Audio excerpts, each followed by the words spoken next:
அவர்களுடைய ரதங்களிலிருந்து உருளைகள் கழலவும் அவர்கள் தங்கள் ரதங்களை வருத்தத்தோടെ நடத்தவும் பண்ணினார்.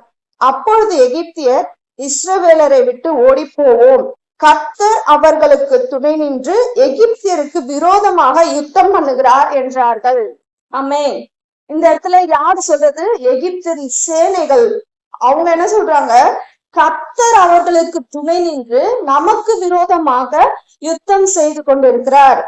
ஏன்னா அவங்களோட சக்கரம் உருளவே இல்லையா, ரதங்களுடைய உருளைகள் உருளவே இல்லை, ரொம்ப கஷ்டமா இருக்கு, அவங்களால போவே முடியல. ஏன்னா இஸ்ரவேலுக்கு பிறகால யார் போறது? மேகஸ்தம்பம் அவர்களை காத்து கொண்டு இருக்கிறது. அந்த மேகஸ்தம்பமானது எகிப்தின் சேனையை அப்படியே கலங்க பண்ணுகிறது. எகிப்தின் சேனை இஸ்ரவேலை தொடாதபடிக்கு மேகஸ்தம்பம் அவர்களை காக்கிறது. இன்றைக்கு நீங்க என்ன நினைக்கலாம்? சத்துரு